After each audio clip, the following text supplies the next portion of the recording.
بسم الله الرحمن الرحيم الحمد لله نحمده ونستعينه ونستغفره ونؤمن به ونتوكل عليه ونعوذ بالله من شرور أنفسنا ومن سيئات أعمالنا من يهده الله فلا مضل له ومن يضلل فلا هادي له ونشهد أن لا إله إلا الله وحده لا شريك له ونشهد أن سيدنا ومولانا محمدا عبده ورسوله صلى الله تعالى عليه وعلى آله وأصحابه أجمعين أما بعد فقد قال رسول الله صلى الله عليه وسلم أصحابي كالنجوم بأيهم اقتديتم اهتديتم أو كما قال عليه الصلاة والسلام.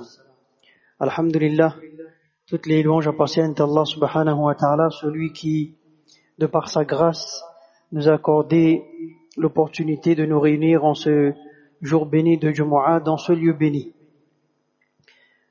Aujourd'hui, mes frères, nous sommes le premier du mois de Jumad al-Ukhra. Et parmi les grands événements qui se sont passés durant le mois de Jumad al-Ukhra, eh bien, il y a le décès du premier calife de l'islam, à savoir Amir al-Mu'minin, Sayyidina Abu Bakr Siddiq radiyallahu anhu, en l'an 13 de l'Hégire. Et donc c'est l'occasion un petit peu pour nous, Inch'Allah, aujourd'hui, de faire un petit rappel concernant sa personnalité. Dans le hadith que je viens de réciter en préambule, dans lequel Rasulullah sallallahu alayhi wa sallam, il dit en ce sens: mes compagnons sont comme des étoiles. Qu'importe celle qu'on suivra, on sera toujours bien guidé. Et parmi ces nobles compagnons, radiyallahu anhum, eh bien, il y a le plus illustre, le premier musulman, le compagnon qui a le plus œuvré, le premier de cette communauté à entrer au paradis, la lumière qui a guidé la Ummah dans l'obscurité, qui a fait surface après le départ du dernier prophète Muhammad sallallahu alayhi wa sallam. Ce noble compagnon qui porte le nom de Abdullah ibn Abi Quhafa, ça c'est son vrai nom. Seulement, il est bien sûr plus célèbre par son surnom qui est Abu Bakr as-Siddiq radiyallahu anhu. Donc c'est le premier musulman, premier prêcheur de l'islam, qui a été à l'origine de la conversion des plus illustres sahaba radiyallahu anhu. Le premier orateur, alors que les musulmans n'étaient que 38 autour de la Kaaba face aux polythéistes. C'était le premier bienfaiteur pour la cause de la religion. Rasulullah sallallahu alayhi wa sallam lui-même disait: Ma nafa'ani malun qattu kama li Abi Bakr radiyallahu anhu. En ce sens, aucun bien ne m'a été aussi profitable que celui d'Abu Bakr radiyallahu anhu. Ibn Mas'ud radiyallahu anhu disait: éprouver de l'amour pour Abu Bakr radiyallahu anhu et Omar radiyallahu anhu et connaître leurs vertus, eh bien, fait partie intégrale de la sunna. Et on a demandé une fois à Hassan Basri rahimahullah ta'ala: est-ce vrai qu'aimer Abu Bakr et Omar radiyallahu anhuma fait partie de la sunna? Alors il a répondu: ce n'est pas sunna mais fard, obligatoire. Et il est rapporté également de l'imam Ibn al-Jawzi rahimahullah ta'ala que les ulama de l'époque, eh bien, ils enseignaient à leurs enfants les vertus de ces deux compagnons radiyallahu anhuma, comme s'ils leur enseignaient les surahs du Coran. Les sahaba radiyallahu anhum, eux, eh bien, ils ont reconnu unanimement la suprématie d'Abu Bakr Siddiq radiyallahu anhu et son importance dans l'histoire de l'islam. Alors si on doit parler des émotions de Abu Bakr Siddiq radiyallahu anhu, eh bien de savoir que ces émotions ne prenaient jamais le dessus sur sa foi et sa maîtrise de la science. Et on le voit cela par sa réaction lors du décès de Rasulullah sallallahu alayhi wa sallam, alors que nous connaissons tous les sahaba radiyallahu anhum, ils étaient tous accablés. Certains n'avaient même plus la force de se tenir debout, tant leurs émotions les dépassaient. Et Abu Bakr Siddiq radiyallahu anhu, il a été le seul capable de se remettre de sa tristesse et de reprendre en main les rênes de la Ummah qui s'étaient laissées à la désolation. L'affection que Rasulullah sallallahu alayhi wa sallam avait pour Abu Bakr Siddiq radiyallahu anhu était exceptionnelle. Une fois, Hazrat Amr ibn As radiyallahu anhu, il a demandé, il a dit, ô prophète d'Allah sallallahu alayhi wa sallam, quelle personne t'est la plus chère? Alors Rasulullah sallallahu alayhi wa sallam, il a répondu à Aïcha. Aïcha, on n'oublie pas que c'est la fille de Abu Bakr Siddiq radiyallahu anhu et en même temps l'épouse de Rasulullah sallallahu alayhi wa sallam. Et je lui dis, parmi les hommes, qui est le plus cher à toi? Alors il dit son père, Abu Bakr Siddiq radiyallahu anhu.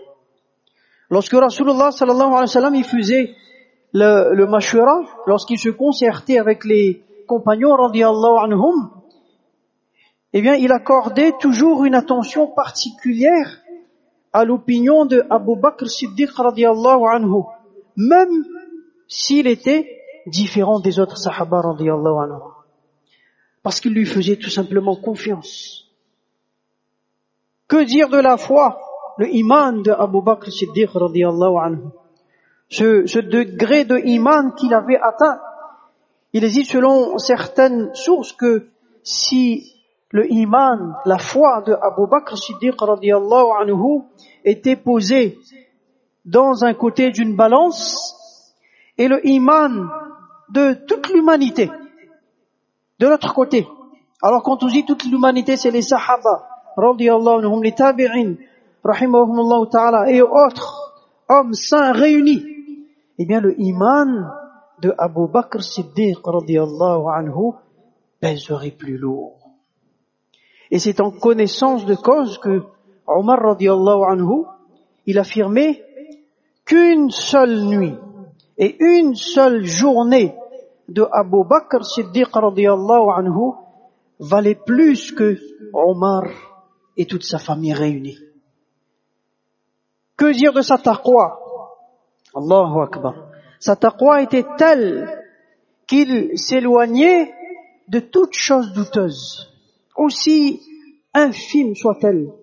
Une fois, il avait consommé par mégarde une bouchée d'un aliment qui n'était pas halal pour lui. Lorsqu'il a réalisé son erreur, il s'était forcé à le régurgiter. Et quelqu'un lui a fait la remarque, il a dit qu'Allah ait pitié de toi, ô Abu Bakr, tu te mets dans un tel état pour une seule bouchée. Abu Bakr radiyallahu anhu lui a répondu, si cette nourriture ne devait sortir qu'en emportant mon âme avec, je l'aurais fait quand même. Abu Bakr radiyallahu anhu, c'était aussi un abid, celui qui s'adonnait intensément aux actes d'adoration. Il s'efforçait d'exceller dans toutes les catégories de ibadat. Dans les liens directs entre Allah subhanahu wa ta'ala et son serviteur, dans les relations sociales, les actes charitables, il excellait. Une fois, en s'adressant aux sahaba radiyallahu anhum, Rasulullah sallallahu alayhi wa sallam, il a dit, qui parmi vous est en état de jeûne ce matin? Alors, parmi les sahaba radiyallahu anhum, Abu Bakr Siddiq radiyallahu anhu répondu, moi au prophète d'Allah. Rasulullah sallallahu alayhi wa sallam pose une seconde question. Qui parmi vous a suivi un janaza, un convoi mortuaire aujourd'hui? Abu Bakr Siddiq radiyallahu anhu a répondu, moi au prophète d'Allah. Rasulullah sallallahu alayhi wa sallam a demandé, quelqu'un a-t-il nourri un pauvre aujourd'hui? Là encore, Abu Bakr Siddiq radiyallahu anhu a répondu, moi au prophète d'Allah. Rasulullah sallallahu alayhi wa sallam leur a demandé enfin, qui a rendu visite à un malade aujourd'hui? Et Abu Bakr Siddiq radiyallahu anhu qui a encore répondu, moi au prophète d'Allah. Rasulullah sallallahu alayhi wa sallam alors a dit à ce moment-là que si toutes ces actions se trouvent réunies en une même personne, alors elle rentrera assurément au paradis. Subhanallah. Abu Bakr Siddiq radiyallahu anhu, il était également connu pour sa dévotion dans ses prières, à tel point qu'on avait du mal à distinguer sa lecture tellement il pleurait. Alors, que dire de sa générosité? Tout le monde connaît le célèbre récit lors de la campagne de Tabouk, lorsque Rasulullah sallallahu alayhi wa sallam, il avait fait appel à la générosité des Sahaba radiyallahu anhum pour équiper le rang des musulmans.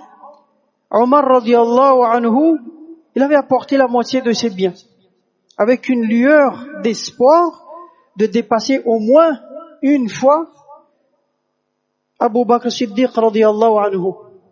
Mais il avait sous-estimé la générosité de Abu Bakr Siddiq radiyallahu anhu et son amour profond pour Allah et son prophète alayhi salatu wassalam.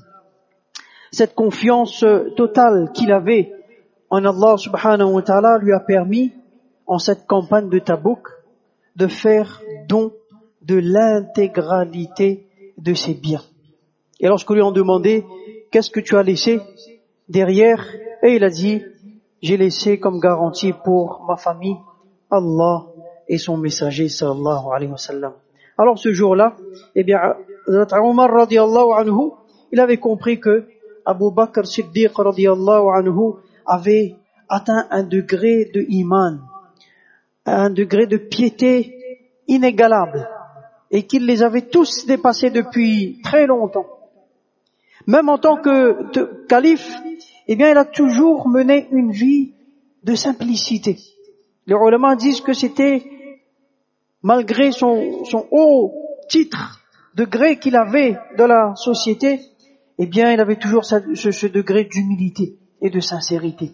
Rasulullah sallallahu alayhi wa sallam avait même comparé sa douceur et sa bonté à celle de Hazrat Ibrahim alayhi salam et de Isa alayhi salam.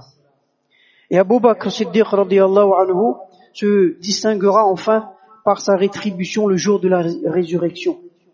En plus d'être parmi les 10 personnes ayant eu la bonne nouvelle du paradis de leur vivant, ce qu'on appelle les Ashara Mubashara, il a reçu la garantie de Rasulullah sallallahu alayhi wa sallam d'être la première personne de sa communauté à entrer au paradis. Et mieux encore, parce que il aura le privilège d'être invité par toutes les portes du paradis, qui voudront toutes que Abu Bakr Siddiq radiyallahu anhu accède au Jannah par leur voie. Pendant que tout le monde espère entrer par une seule porte, lui, il aura le privilège de choisir la porte par laquelle il voudrait y passer.